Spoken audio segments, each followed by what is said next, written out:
Hello दोस्तों, स्वागत है आप सभी का आपके अपने यूट्यूब चैनल एजुकेटेड भारत में। दोस्तों आज हम मोस्ट इम्पॉर्टेंट टॉपिक देखने वाले हैं जो है मौलिक अधिकार फंडामेंटल राइट। इससे रिलेटेड हम टॉप 50 एमसीक्यूज आज के वीडियो में देखेंगे। मोस्ट इम्पॉर्टेंट टॉपिक है और सभी क्वेश्चन प्रीवियस ईयर पेपर में पूछे गए क्वेश्चन है, इसलिए भी मोस्ट इंपॉर्टेंट हो जाते हैं। तो प्लीज़ वीडियो का एंड तक ज़रूर देखिए। वीडियो पसंद आए तो लाइक एंड शेयर ज़रूर कीजिए। अगर अभी तक चैनल को सब्सक्राइब नहीं किया है तो प्लीज़ चैनल को सब्सक्राइब ज़रूर करके बेल आइकन ज़रूर प्रेस कीजिए और ऑल नोटिफिकेशन कर दीजिए ताकि आने वाले जितने भी वीडियोस हैं उन सभी का नोटिफिकेशन आपको सबसे पहले मिल सके। इस वीडियो का पीडीएफ आपको हमारे टेलीग्राम चैनल पर मिल जाएगा, लिंक डिस्क्रिप्शन में दिया हुआ है, वहां से टेलीग्राम चैनल को जरूर ज्वाइन कर लीजिए। चलिए स्टार्ट करते हैं। फर्स्ट क्वेश्चन है मौलिक अधिकार क्या है। देखिए सभी क्वेश्चन पूछे गए हैं इसलिए मोस्ट इंपॉर्टेंट है। करेक्ट आंसर हो जाएगा ए वाद योग। ठीक है, मौलिक अधिकार क्या है तो वाद योग है। ठीक है, इन पे वाद विवाद किया जा सकता है तो वाद योग्य क्या है, मौलिक अधिकार या फंडामेंटल राइट्स। निम्नलिखित में से कौन सा स्वाभाविक रूप से न्यायपूर्ण है तो करेक्ट आंसर यहाँ पर हो जाएगा सी मौलिक अधिकार। ठीक है, जो हमारे फंडामेंटल राइट्स हैं वो स्वाभाविक रूप से कैसे हैं, न्यायपूर्ण है। ये क्वेश्चन बहुत पूछे जाते हैं, देखिए बार बार रिपीट हुए हैं इसलिए मैंने मेंशन किया है। टॉप 50 हैं, बहुत ही इंपॉर्टेंट है इस टॉपिक से। अगर आप ये टॉप 50 कर लेते हैं तो आपको और कुछ करने की जरूरत नहीं है फिर इस टॉपिक में, क्योंकि ये सारे के सारे प्रीवियस ईयर में पूछे गए क्वेश्चन है। भारतीय संविधान में किस अनुच्छेद के अंतर्गत नागरिकों को मौलिक अधिकार प्रदान किए गए हैं। करेक्ट आंसर क्या हो जाएगा यहाँ पर बी, अनुच्छेद 12 से 35। ठीक है, आर्टिकल 12 से 35 तक क्या दिए गए हैं, नागरिकों को मौलिक अधिकार या फंडामेंटल राइट्स प्रदान किए गए हैं। भारतीय संविधान के अनुच्छेद 12 से अनुच्छेद 35 मुख्यतः मौलिक अधिकारों से संबंधित है जो कि भारतीय संविधान के डैश में दिए हुए हैं। तो करेक्ट आंसर क्या हो जाएगा सी, भाग 3 में। ठीक है, 12 से 35 किस भाग में दिए गए हैं, कौन से पार्ट में दिए गए हैं तो पार्ट 3 किससे संबंधित है, मौलिक अधिकार या फंडामेंटल राइट से संबंधित है। भारतीय संविधान में मूलभूत अधिकार किस संविधान से लिए गए हैं, ये मोस्ट इंपॉर्टेंट है, ये कई बार एग्जाम में पूछा गया है। करेक्ट आंसर हो जाएगा ए अमेरिका से। ठीक है, हमने मूलभूत अधिकार या मूल अधिकार या मौलिक अधिकार या फंडामेंटल राइट्स क्या कहाँ से लिए हैं, कैसे भी पूछा जा सकता है। तो करेक्ट आंसर क्या हो जाएगा, अमेरिका के संविधान से, अमेरिकी संविधान से हमने लिया है क्या, मूलभूत अधिकार। भारतीय संविधान में कितने मौलिक अधिकार उल्लेखित हैं तो यहाँ पर करेक्ट आंसर हो जाएगा बी। ठीक है, 6 मौलिक अधिकार है हमारे जो फंडामेंटल राइट्स है, उनकी संख्या है 6। पहले कितनी थी, 7 थी। ठीक है, अब जो 7वां वाला है वो कहीं शिफ्ट हो गया। अब आप मुझे कमेंट करके बताइए कि 7वां जो हमारा मौलिक अधिकार था इसे कहाँ शिफ्ट कर दिया गया है और वो कौन सा अधिकार था। प्रारंभ में कितने मौलिक अधिकार दिए गए थे तो करेक्ट आंसर क्या हो जाएगा बी 7। ठीक है, 7 हमारे फंडामेंटल राइट्स थे, 7 मौलिक अधिकार हुआ करते थे लेकिन एक मौलिक अधिकार को हटा दिया गया है। ठीक है, अब आपको वो बताना है कि कौन सा अधिकार हटाया है और उसे कहाँ शिफ्ट कर दिया गया है।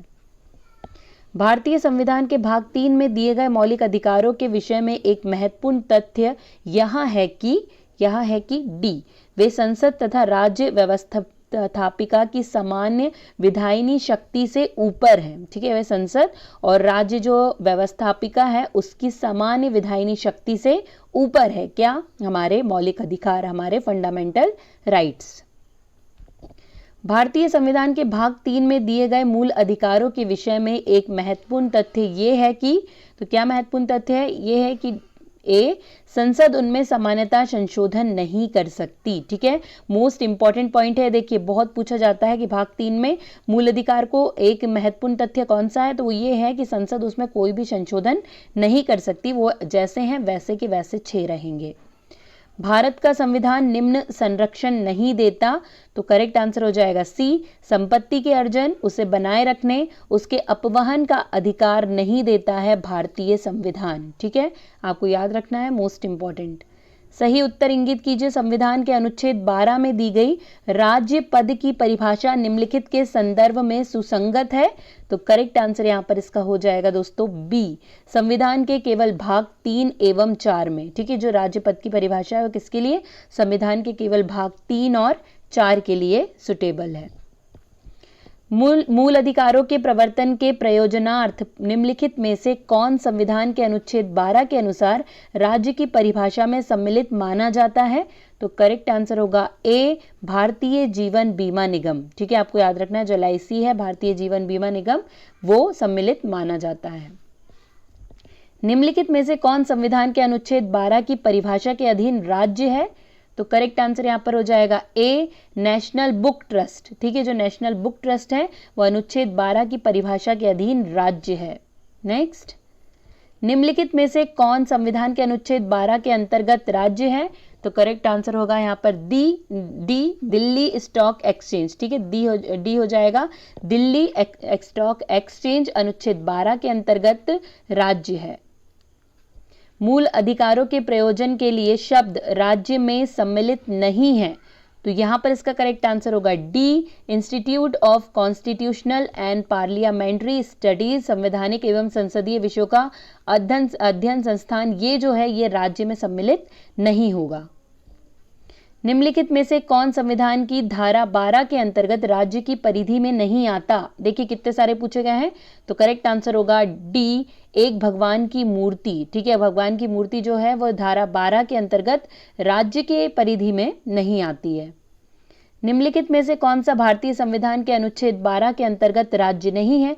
देखिए कितने तरीके से सिर्फ यही क्वेश्चन पूछा है, तो कितनी जगह रिपीट हुआ है, मतलब अलग अलग आंसर है, सबके क्वेश्चन ही अलग है सारे, लेकिन देखिए क्वेश्चन का तरीका से अनुच्छेद 12 में राज्य में क्या सम्मिलित नहीं है यही पूछा गया है अलग अलग ऑप्शन देकर, तो कितना ज्यादा इंपॉर्टेंट है, इसलिए आप ये सभी बहुत अच्छे से याद कर लीजिए। यहाँ पर करेक्ट आंसर होगा सी, ब्रिटिश एयरवेज कॉर्पोरेशन, ये अनुच्छेद 12 के अधीन राज्य नहीं है। भारतीय संविधान के 13वें अनुच्छेद का मुख्य उद्देश्य निम्न में से किसके संबंध में संविधान की सर्वोच्चता सुनिश्चित करता है? करेक्ट आंसर होगा सी, मौलिक अधिकार। ठीक है, मौलिक अधिकार के संबंध में सर्वोच्चता सुनिश्चित करता है। भारत के संविधान का कौन सा अनुच्छेद विधायी कार्यों के न्यायिक पुनरावलोकन की शक्ति प्रदान करता है?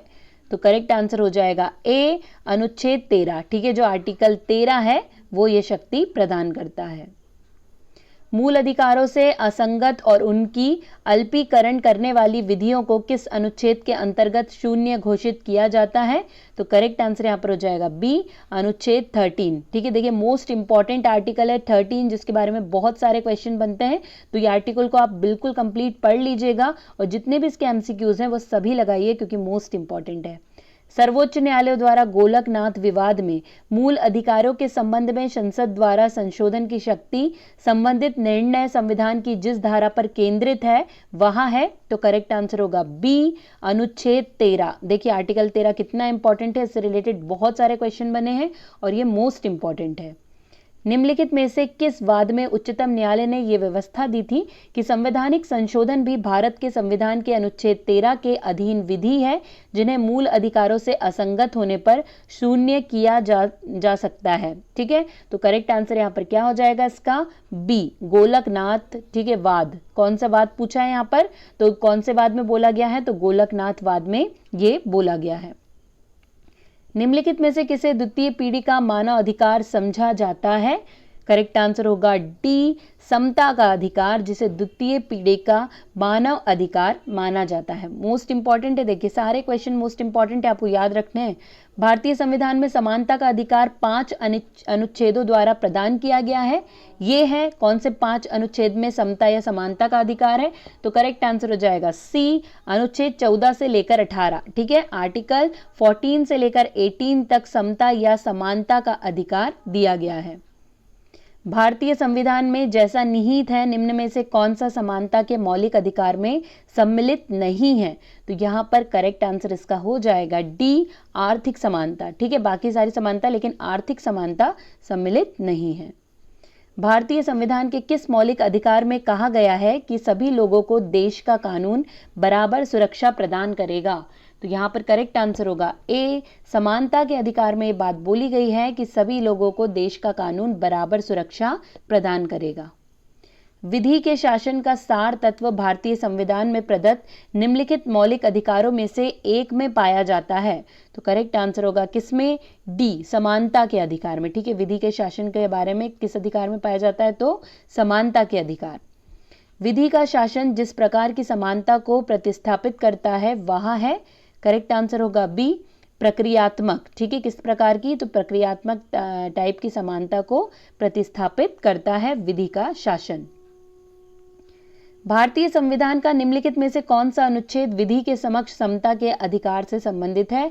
वेरी इंपॉर्टेंट क्वेश्चन, बहुत बार पूछा गया है। विधि के समक्ष समता, करेक्ट आंसर यहां पर हो जाएगा बी, अनुच्छेद 14। ठीक है, आर्टिकल 14 में बोला गया है, भारतीय संविधान का अनुच्छेद है जिसमें बताया गया है विधि के समक्ष समानता। ठीक है, कानून के आगे सब एक समान है। विधियों के समान संरक्षण से अभिप्राय है, तो करेक्ट आंसर यहां पर हो जाएगा सी, विधान में परिभाषित एक ही वर्ग के अंतर्गत आने वाले सभी व्यक्तियों पर विधियों का सर्वव्यापी प्रयोग होना चाहिए। ये विधियों के समान संरक्षण का अभिप्राय है। नेक्स्ट, अनुच्छेद 14 के अंतर्गत प्रत्याभूत समता का अधिकार निम्नलिखित के विरुद्ध प्राप्त है, तो यहां पर करेक्ट आंसर हो जाएगा डी, उपयुक्त सभी के विरुद्ध प्राप्त है। ठीक है, आपको याद रखना है जो आर्टिकल 14 के अंतर्गत प्रत्याभूत समता का अधिकार है वो उपयुक्त सभी यानी कार्यपालिका, प्रक्रियात्मक और अष्टाध्यायी विधि सभी के लिए क्या है, प्राप्त है। भारतीय संविधान के अंतर्गत समता के अधिकार को एक मूलभूत अधिकार माना जाता है, इसके अंतर्गत समाहित है, तो करेक्ट आंसर यहां पर इसका हो जाएगा डी, उपयुक्त सभी। ठीक है, ये उपयुक्त सभी जितने हैं ये सभी मूल अधिकार के अंतर्गत समाहित है। भारतीय संविधान के अंतर्गत धन का केंद्रीकरण अतिक्रमण करता है, तो करेक्ट आंसर यहां पर इसका हो जाएगा ए, समानता के अधिकार का। ठीक है, भारतीय संविधान के अंतर्गत धन का केंद्रीकरण अतिक्रमण करता है किसका, समता या समानता के अधिकार का। नेक्स्ट, भारतीय संविधान का कौन सा अनुच्छेद विभिन्न आधारों पर किसी भी भारतीय नागरिक के साथ भेदभाव से संबंधित है? मोस्ट इंपॉर्टेंट, बहुत सारी जगह पूछा गया है। करेक्ट आंसर होगा ए, आर्टिकल 15। ठीक है, आर्टिकल 15 किससे संबंधित है? ये संबंधित है भेदभाव, जो नागरिकों के बीच होने वाला भेदभाव है उससे संबंधित है। धर्म, मूलवंश, जाति, लिंग अथवा जन्म स्थान के आधार पर विभेद के प्रतिषेध भारतीय संविधान के मौलिक अधिकारों के किस वर्ग में आता है? तो करेक्ट आंसर हो जाएगा सी, समानता के अधिकार के अंतर्गत आता है। भारतीय संविधान का कौन सा अनुच्छेद धर्म, वंश, जाति, लिंग और जन्म स्थान के आधार पर भेदभाव पर रोक लगाता है? मोस्ट इंपॉर्टेंट है, करेक्ट आंसर क्या हो जाएगा? तो यहां पर करेक्ट आंसर होगा सी, आर्टिकल 15। ठीक है, आर्टिकल 15 तो मूवी भी है, आपने देखी होगी, भेदभाव से रिलेटेड ही मूवी है, बहुत अच्छी मूवी है, अगर नहीं देखी आपने तो देख लेना। नेक्स्ट, अनुच्छेद 15(1) निषेध करता है कि राज्य किसी नागरिक के साथ केवल निम्न आधार पर भेदभाव नहीं करेगा, तो करेक्ट आंसर यहां पर हो जाएगा डी, धर्म, मूलवंश, जाति, लिंग, जन्मस्थान या इनमें से कोई भी किसी प्रकार से भेदभाव नहीं करेगा। नेक्स्ट, भारतीय संसाधन के किस मौलिक अधिकार के अंतर्गत दुकानों, नहाने घाट, होटल आदि स्थानों पर समान प्रवेश का अधिकार शामिल है? तो करेक्ट आंसर होगा सी, समानता के अधिकार। ठीक है, सारी चीजें किसमें आती है? समानता के अधिकार में।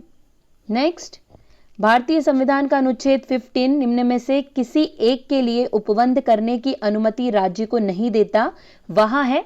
तो करेक्ट आंसर होगा बी, धर्म विशेष का वर्ग। ठीक है, जो आर्टिकल 15 है वो किसी एक उपबंध यानी कि धर्म विशेष के वर्ग के लिए उपबंध करने की अनुमति राज्य को नहीं देता है। भारतीय संविधान में सामाजिक और शैक्षणिक दृष्टि से पिछड़े वर्ग की उन्नति और अनुसूचित जाति जनजाति के लिए विशेष प्रावधान किस धारा में किया गया है, किस धारा के अंतर्गत है? मोस्ट इंपॉर्टेंट, करेक्ट आंसर हो जाएगा सी, धारा 15। ठीक है, किसमें दिया गया है? ये सभी आर्टिकल 15 में दिया गया है, मोस्ट इंपॉर्टेंट है, आपको याद रखना है। शिक्षण संस्थाओं में अनुसूचित जाति और अनुसूचित जनजाति के पक्ष में स्थानों का आरक्षण शासित है, तो करेक्ट आंसर यहां पर क्या हो जाएगा? इसका करेक्ट आंसर है ए, संविधान के अनुच्छेद 15(4) से। ठीक है, याद रखना है, आपको पूछा जाता है इसलिए मोस्ट इंपॉर्टेंट है। संविधान के किस अनुच्छेद के अनुसार ओबीसी या अन्य पिछड़ा वर्ग को आरक्षण के प्रावधान किए गए हैं? करेक्ट आंसर यहां पर क्या हो जाएगा इसका? तो सी, अनुच्छेद 15(4) और 16(4) के अंतर्गत ओबीसी यानी कि अन्य पिछड़ा वर्ग को आरक्षण के प्रावधान किए गए हैं। उच्चतम न्यायालय के निम्नलिखित में से किस निर्णय के पश्चात संविधान संशोधन द्वारा सामाजिक तथा शैक्षणिक दृष्टि से पिछड़े वर्गों के लिए विशेष प्रावधान जोड़े गए हैं? तो करेक्ट आंसर होगा सी, मद्रास राज्य बनाम चंपाकम दोराई राजन। ठीक है, इसके अकॉर्डिंग क्या किया गया है? शैक्षणिक दृष्टि से पिछड़े वर्गों के लिए विशेष प्रावधान जोड़े गए हैं। मोस्ट इंपॉर्टेंट है, देखिए आपको याद रखना है, ऐसे क्वेश्चन बहुत पूछे जाते हैं, नाम बहुत पूछे जाते हैं, तो आपको याद रखना है। मद्रास राज्य बनाम चंपकम दोराजायन मुकदमे में भारतीय सर्वोच्च न्यायालय के निर्णय परिणाम स्वरूप निम्नलिखित में से किस मौलिक अधिकार को संशोधित किया है? तो यहाँ पर करेक्ट आंसर हो जाएगा बी, भेदभाव के विरुद्ध अधिकार को संशोधित किया है। ठीक है, जो चंपकम दोराय राजन है, मद्रास राज्य बनाम, इनका जो मुकदमा रहा है तो उसने किस चीज को संशोधित किया है? तो भेदभाव के विरुद्ध अधिकार। नेक्स्ट, किस वाद में उच्चतम न्यायालय ने अभी निर्धारित किया है कि आरक्षण की अधिकतम सीमा 50% से अधिक नहीं हो सकती? ये तो अभी के लिए समझ लीजिए मोस्ट इंपॉर्टेंट क्वेश्चन है, क्योंकि ओबीसी आरक्षण पर अभी इतना कुछ चल रहा है, तो उस हिसाब से क्वेश्चन मोस्ट इंपॉर्टेंट है। करेक्ट आंसर हो जाएगा बी, इंदिरा साहनी बनाम भारत संघ। ठीक है, इसमें बोला गया है कि जो आरक्षण है वो 50% से ज्यादा नहीं दिया जा सकता। नेक्स्ट, निम्नलिखित में से किस वाद में केंद्रीय शिक्षा संस्थाएं प्रवेश में आरक्षण अधिनियम 2006 की संवैधानिकता को चुनौती दी गई थी? तो करेक्ट आंसर यहां पर इसका हो जाएगा ए, अशोक कुमार ठाकुर एवं भारत संघ। मोस्ट इंपॉर्टेंट, देखिए इस तरह का पूछा जाता है, कौन सा वाद है ये जरूर पूछा जाता है।